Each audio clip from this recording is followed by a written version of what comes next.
দিনদার খানদান, জিন্দেগি আসান। প্রিয় বোন আমার, পরিবার ছোট হলে জীবন সহজ হয় না, পরিবার দিনদার হলে জীবন সহজ হয়। এমন একটি সহজ জিন্দেগির সন্ধান প্রিয় নবী সাল্লাল্লাহু আলাইহি ওয়াসাল্লাম আমাদের দিয়েছেন, তা হলো ইসলাম। ইসলাম শুধু নামাজ রোজার নাম নয়। ইসলামের সার কথা হলো মানুষ আল্লাহ ছাড়া কারো কাছে মাথা নত করবে না, আল্লাহ তাআলার আদেশ নিষেধগুলো মেনে চলবে। মুসলমান তাকে বলে যে আল্লাহর সন্তুষ্টির জন্য জীবন দিয়ে দেয় কিন্তু মাথা নত করে না। নামাজ হলো আল্লাহ ছাড়া কারো কাছে মাথা নত না করার প্রশিক্ষণ। সেই ব্যক্তি কেমন মুসলমান যার মাথা আল্লাহর সামনে নত হয় না? সেই নারী কেমন মুসলমান যার মাথা আল্লাহর সামনে অবনত হয় না? সেই পুরুষ কেমন মুসলমান যার কপাল আল্লাহর সামনে সাজদা বনত হয় না? যে নারী বেপরদায় চলে, ফরজ বিধান পর্দা মানে না, সে নারী কেমন মুসলমান? যে নারী স্বামীর অবাধ্য,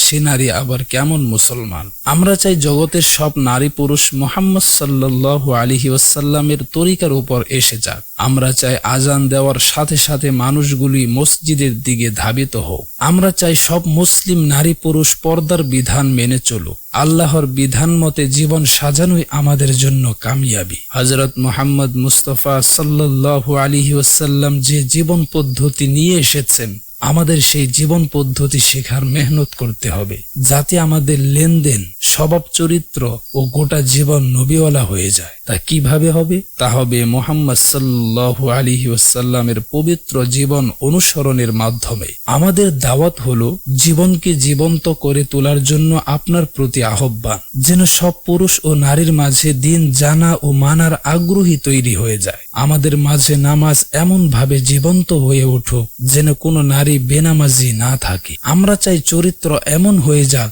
যেন কোনো ঝগড়া বিবাদ না থাকে। সম্প্রীতি ও ভালোবাসা প্রাণবন্ত হয়ে ওঠে। সবার মাঝে ক্ষমার গুণ তৈরি হবে, সবার চরিত্র সুন্দর হবে। আমার বোনেরা, চরিত্র এমন একটি বিষয় যেটি আজ কেউ শিখায় না। মা সন্তানকে চরিত্র শেখায় না, বাবা সন্তানকে চরিত্র শেখায় না, বরং শূন্য হাতে মেয়েদের স্বামীর ঘরে পাঠিয়ে দেয়। মা বলে, আমি আমার মেয়েকে সব কিছু দিয়েছি, যত যা প্রয়োজন সব দিয়েছি, সম্পত্তি থেকে অংশ দিয়েছি, কাপড় দিয়েছি, অলংকার দিয়েছি, ফার্নিচার দিয়ে ঘর ভরে দিয়েছি, এই দিয়েছি সেই দিয়েছি। আমি বলি, আপনার মেয়েকে সবকিছু দিয়েছেন, কিন্তু আল্লাহর সম্পর্ক দিয়েছেন কি? আপনি কন্যার হাত দুটি সাজিয়ে দিয়েছেন চুড়ি দ্বারা, মাথা সাজিয়ে দিয়েছেন টিকলি দ্বারা, গলা সাজিয়েছেন হার দ্বারা, পা সাজিয়েছেন নূপুর দ্বারা, শরীর সাজিয়েছেন সিল্কের শাড়ি দ্বারা, কিন্তু হৃদয়কে কেন সাজাননি আল্লাহর মোহাব্বত দ্বারা?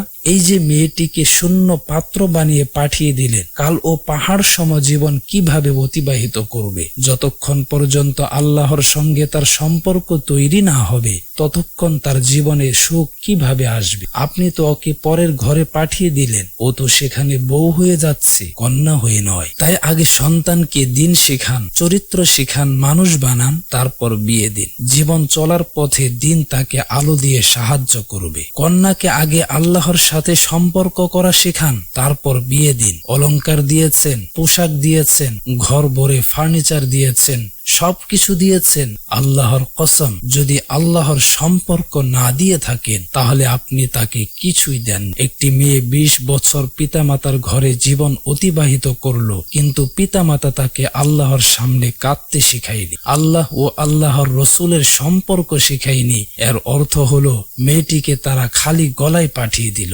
খালি পায়ে পাঠিয়ে দিল, খালি গায়ে পাঠিয়ে দিল, খালি হাতে পাঠিয়ে দিল। বিয়ের দিন যদি কোনো মেয়ে স্বামীর বাড়িতে এমন অবস্থায় রওনা হয় যে তার হাত দুটি খালি, দুই কানও খালি, মাথাও খালি, গলাও খালি, তাহলে গোটা এলাকায় ছি ছি রব উঠে যায় যে আরে নির্বোধ, মেয়েটিকে একটি কাটাও পরিয়ে দিতে পারলি না। কিন্তু আমি আমার রবের কসম খেয়ে বলছি, কোন মেয়ে যদি সর্বাঙ্গে অলংকারের বোঝা নিয়েও রওনা হয় আর তার হৃদয় আল্লাহ প্রেমের অলংকার শূন্য থাকে, তাহলে রাসূল সাল্লাল্লাহু আলাইহি ওয়াসাল্লাম বলবেন, ওহে আমার কপাল পোড়া উম্মত, মেয়েটিকে তুই শূন্য হৃদয়ে বিদায় করে দিলি, সঙ্গে আল্লাহ কেউ দিলি না, আমার সম্পর্কও দিলি না। কাল যখন সে সমস্যায় পড়বে, তখন সে নিজের রবকে স্মরণ করবে না। তাই আসুন সন্তানদের মানুষ বানাই, নবীওয়ালা জীবন শিখায়, চরিত্র শিখায়। পরিবার দিনদার হলে জীবন সহজ হয়, সুন্দর হয়। আজ নবীওয়ালা চরিত্র না থাকার কারণে